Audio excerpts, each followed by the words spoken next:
They were all targeted with smart bombs, and they were all taken out one at a time in a methodical campaign. That's how a war is fought. Then the military went in on the ground. So in other words, they know where they are. They know where their depots are. They know where their recruitment centers are. They know where their command and control centers are, but they're not bombing them. Why? Because they don't want them to disappear. Because they are our Hessians. ISIS is our Hessian army. And it was set up by clandestine American political forces in order to take down Assad. That's my analysis of it. One man's opinion. Forgive me for thinking out loud. One man's opinion. There's no other explanation why Obama has conducted a useless war for 2 years, a fake war. Let me tell you something. Our military could destroy ISIS within 2 weeks. And I don't mean by ground troops. They can take them out through air power, sea power. Submarine-launched ballistic missiles could destroy them in less than 2 weeks. They could eliminate them from the planet. And it won't happen because they're a factotum of the Obama machine. It's a factotum that I believe was existing only to take down Assad. And then along came Putin, who said, no, you will not do it. Now, I'm going to rest my case right now because I made my case over and over again, which is that fundamentally either Obama is crazy, incompetent, or worse yet, a traitor. I know you say, how could you say a president's a traitor? That's unheard of. Why? Tell me why it's not possible that he's a traitor. He's certainly a traitor to the ideals of Judeo-Christian civilization. So let's start with that position. Is Obama a traitor to Judeo-Christian values or not? Yes. Although he espouses them, he certainly doesn't exemplify them. Why doesn't he accept Christian refugees from the Middle East? Why only Muslim refugees? Why does he want to usher in hundreds of thousands of military-age Syrian men? Why? In the face of what just happened in Europe, when we know at least one of them was rescued from a refugee boat. And look what he did. Look what he did to those poor kids at that rave, that stupid dance of death. They didn't deserve to die. They were just drugged up kids who wanted to have a party. Just like parties go on every night in America. Drunken girls walking the streets at 4 a.m. Stupid, incompetent, cowardly boys marching around looking like models who are made of nothing. They're the paper men. The paper men of America marching around looking good, pumping themselves up at the gym, but inside as empty as a piece of cotton candy. So again, let's go back when I come back to my little view, like my visit to Brobdingnag. Walking around a white American mall on a sunny Saturday after the bombing. What did Brobdingnag look to me? I'll be right back. Join the Savage Nation. Call now, 855-400-SAVAGE, 855-400-7282. Savage. My Savage Nation is sponsored by SwissAmerica.com, the only company I trust to protect my wealth with gold and silver. Call 800-BUICO. Because the music that the children who were killed were dancing to was not Ravel's Bolero. They were dancing to the band American Death Eagle, a death-worshipping band. And they were playing a song called Save a Prayer for Me, originally by Duran Duran. And I understand that where the song talks about looking into the well and world on fire, there are references to the Mahdi, or the return of the 13th Imam. Now, what was the importance of Paris on Friday the 13th? Does anyone know? I know. It happened on Friday the 13th, which symbolizes something. People say, oh, Friday the 13th is bad luck, but do you know why? It's the date and location that Jacques de Molay was burnt at the stake by Pope Clement V and King Philip IV. Exactly 707 years and 7 months before. And the 130 plus or minus who were murdered in that concert hall by these vermin matches approximately the number of 128 of convicted Templar knights who were also killed with Jacques de Molay in 1307. Did you know that the combination of 3 satanic symbols that were utilized to make the solidarity with Paris symbol, peace, triqueter, and anarchy, were symbols that we used to make the peace, solidarity with Paris symbol? Well, either way, there's a lot more going on in front of behind the scenes, number one. And number two, instead of the youth of Paris rioting in the streets and demanding that no more Muslims be let in, investigate the mosques, no more immigrants. You know what the idiots did? They lit candles and brought out teddy bears. Now, if you were ISIS looking at this, you'd be laughing, saying it proves what we're saying is true. It proves that they're weak, they're too weak to survive, they're too weak to even protect themselves, so we'll do it again.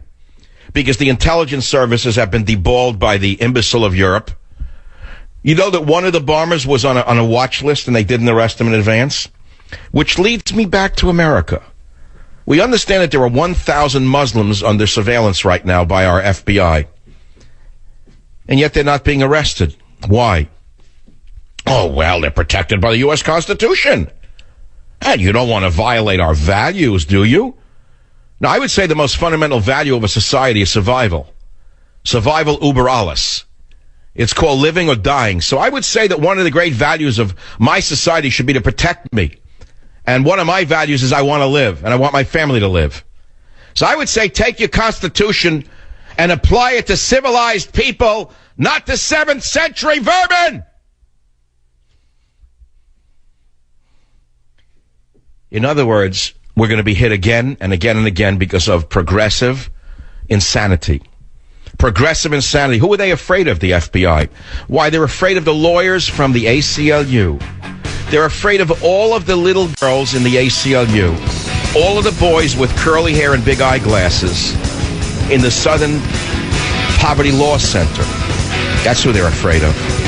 They don't answer to the American people. They answer to the most psychotic elements in American society. Suicidal elements at that. French music when I return, your calls when I return, all the news when I return, right here on the Savage Nation.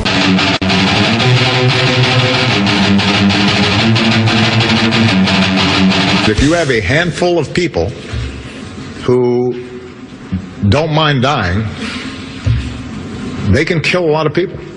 That's one of the challenges of terrorism. It's not their sophistication or the particular weaponry that they possess, but it is the ideology that they carry with them and their willingness to die.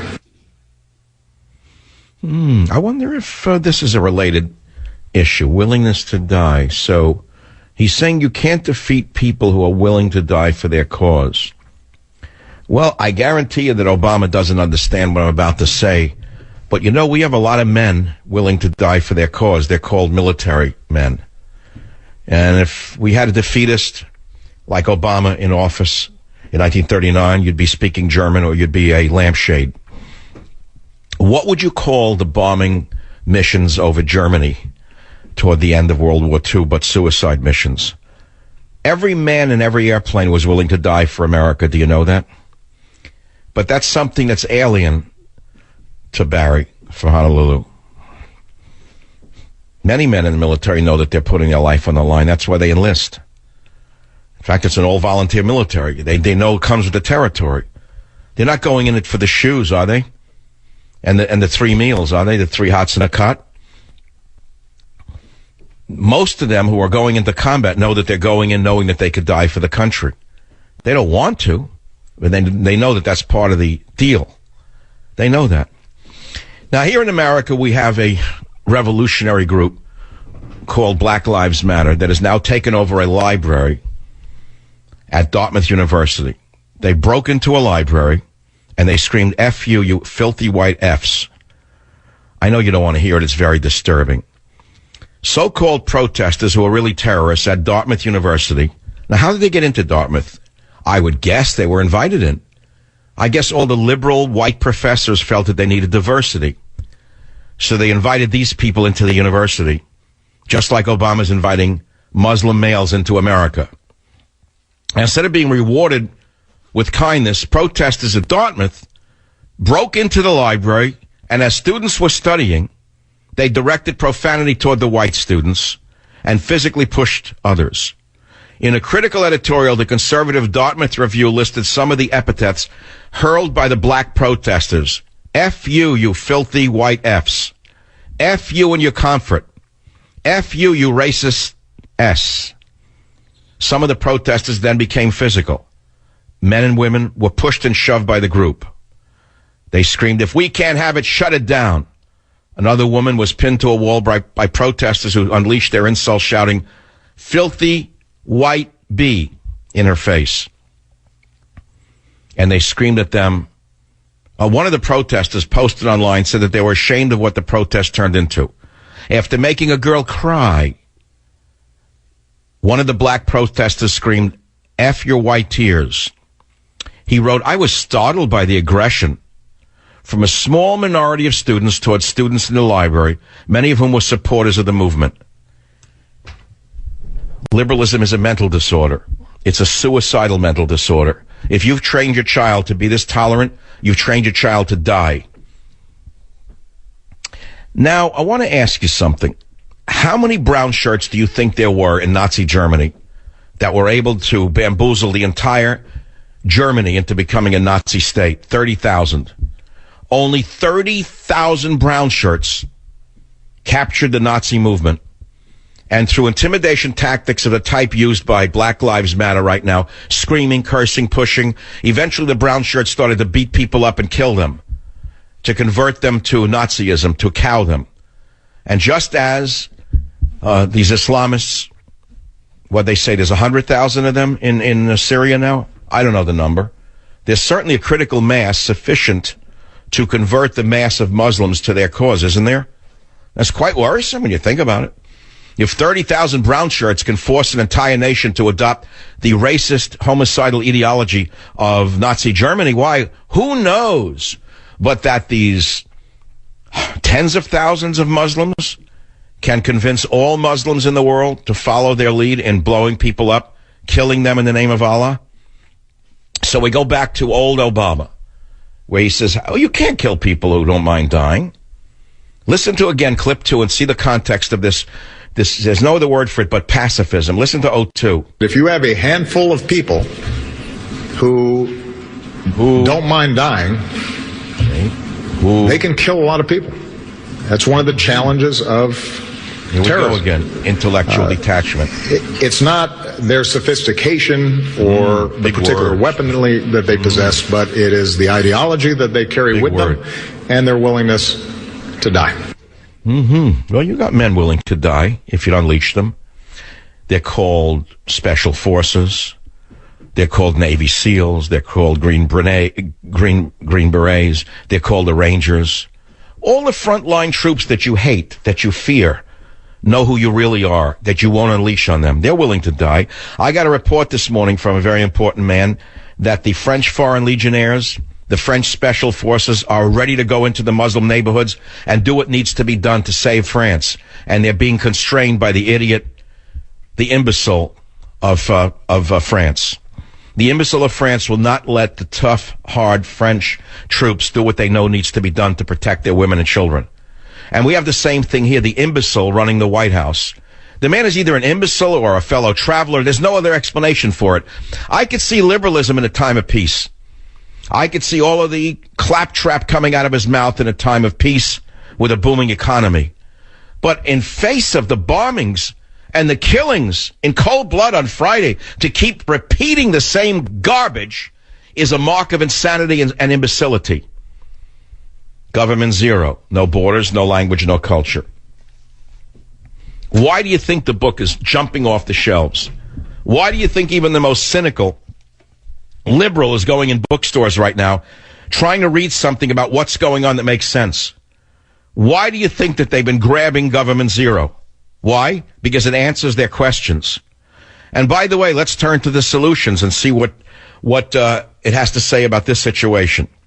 Oh, look at that, Savage. You said this on page 313 before Trump said it.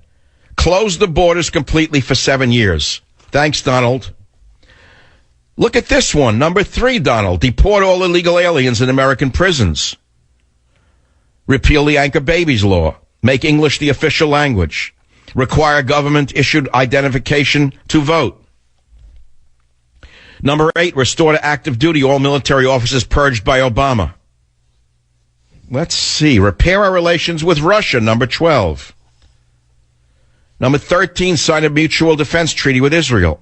Oh, here's one. Mr. Obama, maybe you ought to pick up a copy, an electronic copy of Government Zero.